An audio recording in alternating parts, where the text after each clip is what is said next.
ಸರ್ವರಿಗೂ ನಮಸ್ಕಾರ. ತಾಯಿಯ ಪ್ರೀತಿಯು ಗಂಗೆಯ ನಿರ್ಮಲ ಧಾರೆಗೆ ಸಮಾನವಾದುದು. ಅದು ಯಾವುದೇ ಷರತ್ತುಗಳಿಲ್ಲದೆ ನಿರಂತರವಾಗಿ ಹರಿಯುತ್ತಲೇ ಇರುತ್ತದೆ. ನೆನಪುಗಳ ಅಂಗಳದಿಂದ ಇಂದು ನಾವು ಅಂತಹದ್ದೇ ಒಂದು ಗಾಥೆಯನ್ನು ಹೊತ್ತು ತಂದಿದ್ದೇವೆ. ಅಲ್ಲಿ ಸ್ವ ಅಥವಾ ಅಹಂಕಾರವು ವಿಸರ್ಜನೆಯಾಗಿ ಕೇವಲ ನಿಸ್ವಾರ್ಥ ಅನುರಾಗವಷ್ಟೇ ಉಳಿಯುತ್ತದೆ. ಬನ್ನಿ, ಗಂಗೆಯ ಈ ಪಾವನ ದರ್ಶನದೊಂದಿಗೆ ಸುಪ್ರಸಿದ್ಧ ಲೇಖಕರಾದ ರಾಜೇಶ್ ಚಂದ್ರಾನಿ, ಮದನ್ ಲಾಲ್ ಜೈನ್ ಅವರ ಲೇಖನಿಯಿಂದ ಜನ್ಮ ತಾಳಿದ ಮರ್ಮಸ್ಪರ್ಶಿ ಕಥೆಯನ್ನು ಕೇಳೋಣ. ನನ್ನ ತಾಯಿ. ನನ್ನ ತಾಯಿ ನನ್ನನ್ನು ಎಷ್ಟೊಂದು ಪ್ರೀತಿಸುತ್ತಾರೆ. ದಿನಾಂಕ 19 ಡಿಸೆಂಬರ್ 2019. ತಾಯಿ ಈ ಲೋಕದಲ್ಲಿ ನಮ್ಮೊಂದಿಗಿದ್ದಾಗ ಆರಂಭದಿಂದಲೇ ಪ್ರಾರಂಭಿಸುವುದು ಸೂಕ್ತವೆನಿಸುತ್ತದೆ. ನಾನು ಅರಿಯದ ಬಾಲಪ್ರಾಯದಿಂದ ತಿಳುವಳಿಕೆಯ ವಯಸ್ಸಿಗೆ ಬಂದಾಗ ನನ್ನ ಮನೆಯು ಸಂಭ್ರಮದಿಂದ ಕೂಡಿರುವುದನ್ನು ಕಂಡೆ. ಆ ತುಂಬು ಕುಟುಂಬದ ನಡುವೆ ನನಗೆ ತಾಯಿಯ ಸಾಮೀಪ್ಯವೇ ಎಲ್ಲಕ್ಕಿಂತ ಪ್ರಿಯವಾಗಿತ್ತು. ಅವರ ಮಮತೆಯೇ ನನ್ನ ದೊಡ್ಡ ಶಕ್ತಿಯಾಗಿತ್ತು. ಮನೆಯಲ್ಲಿ ಅಕ್ಕ ತಂಗಿಯರು, ಅಣ್ಣ ತಮ್ಮಂದಿರಿದ್ದರು. ನನ್ನ ತಾಯಿ ಎಲ್ಲವನ್ನೂ ಸಮತೋಲನದಿಂದ ನಿಭಾಯಿಸಬೇಕಾಗಿತ್ತು. ಮಕ್ಕಳು, ಕುಟುಂಬ, ಸಮಾಜ ಮತ್ತು ಧರ್ಮದ ಜವಾಬ್ದಾರಿಗಳನ್ನು ಅವರು ಅಚ್ಚುಕಟ್ಟಾಗಿ ನಿಭಾಯಿಸುತ್ತಿದ್ದರು. ಇವೆಲ್ಲವುಗಳ ನಡುವೆ ಅವರಿಗೆ ತಮಗಾಗಿ ಮೀಸಲಿಡಲು ಸಮಯ ಬಹಳ ಕಡಿಮೆ ಇರುತ್ತಿತ್ತು. ನಾನು ಸ್ವಲ್ಪ ದೊಡ್ಡವನಾದ ಮೇಲೆ ಒಂದು ಸತ್ಯವನ್ನು ಗಮನಿಸಿದೆ.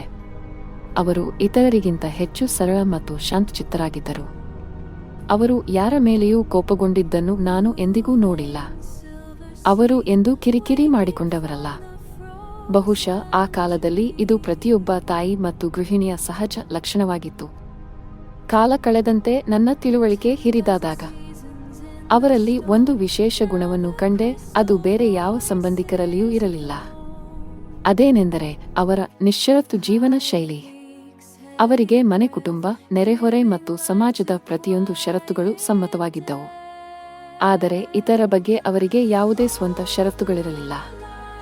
ಇಂದು ನಾನು ಜಗತ್ತನ್ನು ಅರಿತ ಮೇಲೆ ತಿಳಿಯುತ್ತಿರುವುದೇನೆಂದರೆ ಅಂತಹ ನಿರ್ಲಿಪ್ತತೆ ಅಪರೂಪ. ತನ್ನ ಅಸ್ತಿತ್ವವನ್ನು ಇತರ ಅಸ್ತಿತ್ವದಲ್ಲಿ ಸಂಪೂರ್ಣವಾಗಿ ವಿಲೀನಗೊಳಿಸುವುದು ಸುಲಭದ ಮಾತಲ್ಲ. ಅದು ಕೇವಲ ಕೆಲವು ಕ್ಷಣಗಳಿಗಲ್ಲ, ಬದಲಾಗಿ ಇಡೀ ಜೀವನಕ್ಕಾಗಿ. ಖಂಡಿತವಾಗಿಯೂ ಅವರು ಒಂದು ವಿಶಿಷ್ಟ ವ್ಯಕ್ತಿತ್ವವಾಗಿದ್ದರು.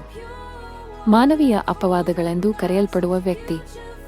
ಅವರ ಈ ಅಖಂಡ ಸರಳತೆ ಮತ್ತು ಜೀವನದಲ್ಲಿ ನಾನು ಕೆಲವು ಸುಖದ ಕ್ಷಣಗಳನ್ನು ಕಂಡಿದ್ದೆ. ಲಲಿತಪುರ ಅವರ ತವರು ಮನೆ. ಅವರಿಗೆ 8 ವರ್ಷವಿರುವಾಗಲೇ ತಂದೆ ಮತ್ತು ಅಣ್ಣನನ್ನು ಕಳೆದುಕೊಂಡಿದ್ದರು. ನಂತರ ಅಜ್ಜಿ ಮತ್ತು ತಾಯಿಯ ಜೀವನ ನಮ್ಮ ಸೋದರಮಾವನ ಕುಟುಂಬದೊಂದಿಗೆ ಕಳೆಯಿತು. ಬಾಲ್ಯದಲ್ಲಿ ನಾವು ಅಲ್ಲಿಗೆ ಹೋದಾಗ ತಾಯಿಯ ಈ ಸಂಸ್ಕಾರಗಳು ಎಲ್ಲಿಂದ ಬಂದವು ಎಂದು ನಮಗೆ ಅರಿವಾಗುತ್ತಿತ್ತು. ಲಲಿತಪುರದಲ್ಲಿದ್ದಾಗ ತಾಯಿಯ ಸ್ವರದಲ್ಲಿ ಒಂದು ಅಧಿಕಾರ ಪ್ರಜ್ಞೆ ಎದ್ದು ಕಾಣುತ್ತಿತ್ತು. ಅಲ್ಲಿ ಇಂದಿಗೂ ನಮ್ಮ ಸಂಬಂಧಿಕರ ಕುಟುಂಬಗಳು ವಾಸಿಸುತ್ತಿವೆ. ಅವರು ಪರಿಸ್ಥಿತಿಯಿಂದ ಸಾಮಾನ್ಯರಾಗಿದ್ದರೂ ವಿಚಾರಗಳಿಂದ ಅತ್ಯಂತ ಮಹಾನ್ ವ್ಯಕ್ತಿಗಳು. ಅವರು ತಾಯಿಯನ್ನು ಯಾವಾಗಲೂ ಹೃದಯಪೂರ್ವಕವಾಗಿ ಗೌರವಿಸುತ್ತಿದ್ದರು. ತಾಯಿಯ ಸಣ್ಣ ಪುಟ್ಟ ಆಸೆಗಳು ಅಲ್ಲಿ ಈಡೇರುತ್ತಿರುವುದನ್ನು ಕಂಡು ನನಗೆ ಸಂತೋಷವಾಗುತ್ತಿತ್ತು. ಲಲಿತಪುರದ ಆ ಬೀದಿಗಳಲ್ಲಿ ಅವರು ನಿಜಕ್ಕೂ ತಮ್ಮ ಮನೆಯಲ್ಲಿದ್ದರು. ನಾನು ಪುನಃ ನನ್ನ ಮತ್ತು ತಾಯಿಯ ಹಳೆಯ ನೆನಪುಗಳಿಗೆ ಮರಳುತ್ತೇನೆ. ಧಾರ್ಮಿಕ ಸಂಸ್ಕಾರಗಳಲ್ಲಿ ಬೆಳೆದ ಕಾರಣ ತಾಯಿ ಬಹಳ ನಿರೀಕ್ಷೆ ಇಟ್ಟುಕೊಂಡಿದ್ದರು. ನಾವು ಪಾಠಶಾಲೆಗೆ ಹೋಗಿ ಧರ್ಮವನ್ನು ಅರಿತು ಪಾಠಗಳನ್ನು ಕಲಿಯಬೇಕೆಂದು ಅವರು ಬಯಸಿದ್ದರು. ನನ್ನ ಅಕ್ಕ ತಂಗಿಯರು ಈ ಪರೀಕ್ಷೆಯಲ್ಲಿ ಗೆದ್ದರು. ಆದರೆ ನನಗೆ ಓದಿನಲ್ಲಿ ಆಸಕ್ತಿ ಆ ಸಮಯದಲ್ಲಿ ಸ್ವಲ್ಪ ಕಡಿಮೆ ಇತ್ತು. ನಂತರ ಕೆಲಸದ ಕಾರಣ ನಾನು ಮನೆಯಿಂದ ಹೊರಗೆ ಉಳಿದೆ. ಹೀಗೆ ಧಾರ್ಮಿಕ ಚಟುವಟಿಕೆಗಳಲ್ಲಿ ನಾನು ಆರಂಭದಲ್ಲಿ ಹೇಗೆ ಹಿಂದೆ ಬಿದ್ದನೋ, ಆ ಹಿಂದುಳಿಯುವಿಕೆ ಜೀವನದುದ್ದಕ್ಕೂ ಒಂದು ನೆರಳಿನಂತೆ ಹಾಗೆಯೇ ಉಳಿಯಿತು. 5 ವರ್ಷಗಳ ಹಿಂದೆ ತಂದೆ ಸರಿದ ಮೇಲೆ ತಾಯಿ ದುರ್ಬಲರಾದರು. ಕಳೆದ 2 ವರ್ಷಗಳಿಂದ ಕೀಲು ನೋವಿನ ಕಾರಣ ಅವರು ಹಾಸಿಗೆ ಹಿಡಿದಿದ್ದಾರೆ. ತಮ್ಮನ ಕುಟುಂಬವು ಅವರನ್ನು ಬಹಳ ಪ್ರೀತಿಯಿಂದ ನೋಡಿಕೊಳ್ಳುತ್ತಿದೆ. ಅವರ ದೇಹ ಈಗ ಕೇವಲ 25-30 ಕಿಲೋ ಮಾತ್ರ ಇರಬಹುದು. ಆದರೆ ಇಂತಹ ಕಷ್ಟದ ಪರಿಸ್ಥಿತಿಯಲ್ಲೂ ಅವರ ಮನೋಬಲ ಅಚಲವಾಗಿದೆ. ಅವರು ಈಗ ದಿನಕ್ಕೆ 1 ಬಾರಿ ಮಾತ್ರ ಆಹಾರ ಸೇವಿಸುತ್ತಾರೆ. ತಮ್ಮ ಸಂಪೂರ್ಣ ಗಮನವನ್ನು ಮೋಕ್ಷ ಮಾರ್ಗದತ್ತ ಕೇಂದ್ರೀಕರಿಸಿದ್ದಾರೆ. ಶಾರೀರಿಕವಾಗಿ ಅಶಕ್ತರಾಗಿದ್ದರೂ ಅವರ ಬುದ್ಧಿಶಕ್ತಿ ಅದ್ಭುತವಾಗಿದೆ. ಜೀವನವಿಡೀ ಕಲಿತ ಪಾಠಗಳು ಅವರಿಗೆ ಇಂದಿಗೂ ಕಂಪಸ್ಥವಾಗಿವೆ. ಅವರ ಪ್ರಪಂಚ ಈಗ ಒಂದು ಸಣ್ಣ ಕೋಣೆಗೆ ಸೀಮಿತವಾಗಿದೆ. ಆದರೆ ಅಲ್ಲಿಯೂ ಅವರ ಯಾವುದೇ ಷರತ್ತು ಇಲ್ಲ. ಲೌಕಿಕ ಮಾತುಗಳು ಅವರಿಗೆ ಈಗ ವ್ಯರ್ಥವೆನಿಸುತ್ತವೆ. ಅವರು ಪದೇ ಪದೇ ಒಂದು ಜ್ಞಾನದ ವಾಕ್ಯವನ್ನು ಹೇಳುತ್ತಿರುತ್ತಾರೆ. ಎಲ್ಲರಿಂದ ಕ್ಷಮೆ, ಎಲ್ಲರಿಗೂ ಕ್ಷಮೆ. ಯಾರಿಂದಲಾದರೂ ತಮಗೆ ತೊಂದರೆಯಾಗಿದ್ದರೆ ಅವರಿಂದ ಕ್ಷಮೆ ಯಾಚಿಸುತ್ತಾರೆ ಮತ್ತು ತಮಗೆ ನೋವುಂಟು ಮಾಡಿದವರನ್ನು ಸಹಜವಾಗಿ ಕ್ಷಮಿಸುತ್ತಾರೆ. ನನ್ನ ಹಿರಿಯಕ್ಕ ಕಿರಣ್ ಈ ಸತ್ಯವನ್ನು ಚೆನ್ನಾಗಿ ಗುರುತಿಸಿದ್ದಾರೆ. ಅವರು ಪ್ರತಿದಿನ ಫೋನ್ ಮೂಲಕ ತಾಯಿಗೆ ಧಾರ್ಮಿಕ ಪಾಠಗಳನ್ನು ಕೇಳಿಸುತ್ತಾರೆ.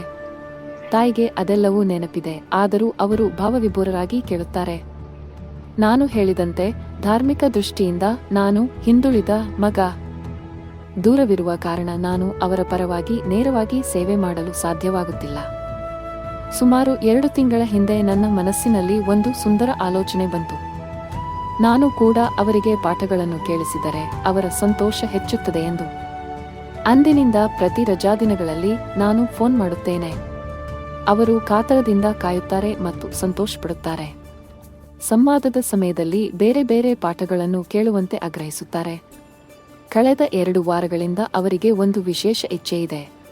ಅವರು ನನ್ನಿಂದ ಭಕ್ತಾಮರ ಸ್ತೋತ್ರ ಕೇಳಲು ಬಯಸುತ್ತಿದ್ದಾರೆ. ಸಂಸ್ಕೃತ ಶ್ಲೋಕಗಳ ಶುದ್ಧ ಉಚ್ಚಾರಣೆ ನನಗೆ ಒಂದು ದೊಡ್ಡ ಸವಾಲು. ಅವರಿಗೆ ಅದೆಲ್ಲವೂ ಅಚ್ಚುಕಟ್ಟಾಗಿ ಮುಖಪಾಠವಾಗಿದೆ. ಆದರೂ ನನ್ನಿಂದ ಕೇಳುವುದು ಅವರಿಗೆ ಅಪಾರ ಶಾಂತಿ ನೀಡುತ್ತದೆ. ವಾರಕ್ಕೊಮ್ಮೆ 1 ಗಂಟೆ ಹೀಗೆ ಮಾಡುವುದು ಯಾರಿಗಾದರೂ ಅನಿಸಬಹುದು. ನನ್ನ ತಾಯಿ ನನ್ನಿಂದ ಎಷ್ಟು ಸ್ವಲ್ಪವನ್ನು ಅಪೇಕ್ಷಿಸುತ್ತಾರೆ. ಆದರೆ ವಾಸ್ತವವಾಗಿ ಅವರಿಗೆ ಗೊತ್ತು, ಅಥವಾ ನನಗೆ ಗೊತ್ತು, ಅವರು ನನ್ನಿಂದ ಎಷ್ಟು ವಿಶಾಲವಾದದ್ದನ್ನು ಅಪೇಕ್ಷಿಸುತ್ತಾರೆ ಎಂದು. ನಾನು ಮೋಕ್ಷ ಮಾರ್ಗದಲ್ಲಿ ನಡೆಯಬೇಕೆಂದು ಅವರು ಬಯಸುತ್ತಾರೆ. ಅವರ ಜೀವನದಲ್ಲಿ ಒಂದು ಅದ್ಭುತ ಸಂಗಮವಿದೆ. ಲೌಕಿಕ ದೃಷ್ಟಿಯಿಂದ ಅವರ ಜೀವನವು ಈ ಸಾಲನ್ನು ಸಾರ್ಥಕಗೊಳಿಸುತ್ತದೆ. ಪರೋಪಕಾರಕ್ಕಾಗಿ ಬದುಕುವುದು ನಿಜವಾದ ಜೀವನ. ಆದರೆ ಅದರ ಜೊತೆಗೆ ಆಧ್ಯಾತ್ಮಿಕ ಉನ್ನತಿಯ ಭಾವನೆಯೂ ಅವರಲ್ಲಿ ಹರಿಯುತ್ತಿತ್ತು. ಅವರು ನಮಗೆ ಬಾಲ್ಯದಿಂದಲೇ ಸದಾಚಾರದ ಶಿಕ್ಷಣ ನೀಡಿದರು. ನಂತರ ನನ್ನ 2 ಹೆಣ್ಣು ಮಕ್ಕಳಿಗೂ ಅದೇ ಸಂಸ್ಕಾರಗಳನ್ನು ಕಲಿಸಿದರು. ಅವರ ಎತ್ರಚಾಯಲ್ಲಿ ಸೊಸೆಯಂದಿರ ವ್ಯಕ್ತಿತ್ವವೂ ಅರಳಿತು. ಅವರು ತಮ್ಮೆಲ್ಲ ಮೊಮ್ಮಕ್ಕಳಿಗೆ ಪ್ರೇರಣೆಯಾಗಿದ್ದರು. ಅವರು ಯಾವಾಗಲೂ ಗಂಭೀರವಾಗಿ ಹೇಳುತ್ತಿದ್ದರು, ಕೆಟ್ಟದ್ದನ್ನು ಚರ್ಚಿಸುವುದರಿಂದ ಕೆಟ್ಟದ್ದು ಹರಡುತ್ತದೆ. ಆದ್ದರಿಂದ ಕೇವಲ ಒಳ್ಳೆಯದನ್ನು ಮಾತ್ರ ಮಾತನಾಡುವುದರಿಂದ ಕೆಟ್ಟದ್ದನ್ನು ಅಳಿಸಬಹುದು. ತಾಯಿಯ ಸ್ವಭಾವವನ್ನು ಸ್ಮರಿಸುತ್ತಾ ಅಕ್ಕ ಕಿರಣ್ ಹೇಳುತ್ತಾರೆ, ತಾಯಿ ಯಾವಾಗಲೂ ಇತರ ವಿಷಯಗಳಿಂದ ದೂರವಿದ್ದರು. ನಿನ್ನದು ನನ್ನದು ಎಂಬ ಭೇದದಲ್ಲಿ ಏನೂ ಇಲ್ಲ ಎಂದು ನಮಗೆ ಕಲಿಸಿದರು. ಈ ಶಿಕ್ಷಣವೇ ಇಂದು ನಮಗೆ ಅಮೂಲ್ಯ ಸಂಪತ್ತು. ಇದರಿಂದ ನಮಗೆ ಸಮಾಜದಲ್ಲಿ ಗೌರವ ಸಿಗುತ್ತಿದೆ. ನಾವು ಒಗ್ಗೂಡಿಸುವುದರಲ್ಲಿ ನಂಬಿಕೆ ಇಟ್ಟಿದ್ದೇವೆ, ಮನಸ್ತಾಪ ಉಂಟು ಮಾಡುವುದಿಲ್ಲ. ತಾಯಿ ನಮಗೆ ಆತ್ಮಕಲ್ಯಾಣಕ್ಕಾಗಿ ಸಂಸ್ಕಾರಗಳನ್ನು ನೀಡಿದರು. ಜನ್ಮ ಮರಣದ ದುಃಖದಿಂದ ಮುಕ್ತರಾಗಲು. ದಿನಾಂಕ 26 ಏಪ್ರಿಲ್ 2022. ಅವರಿಗೆ ತಮ್ಮ ಮಕ್ಕಳಿಂದ ಭೌತಿಕವಾಗಿ ಏನೂ ಬೇಕಿರಲಿಲ್ಲ. ನಾವು ಸತ್ಯವನ್ನು ಅರಿಯಬೇಕು ಮತ್ತು ಆಧ್ಯಾತ್ಮಿಕ ಆಸಕ್ತಿ ಹೊಂದಿರಬೇಕು ಎಂದು ಬಯಸಿದ್ದರು. ಅವರ ಈ ಕರುಣೆ ತೀರ್ಥಂಕರರ ಕರುಣೆಗೆ ಸಮಾನವಾಗಿತ್ತು. ಅದು ಸಮಸ್ತ ಜೀವಿಗಳ ಕಲ್ಯಾಣಕ್ಕೆ ಪ್ರೇರಣೆ ನೀಡುತ್ತದೆ.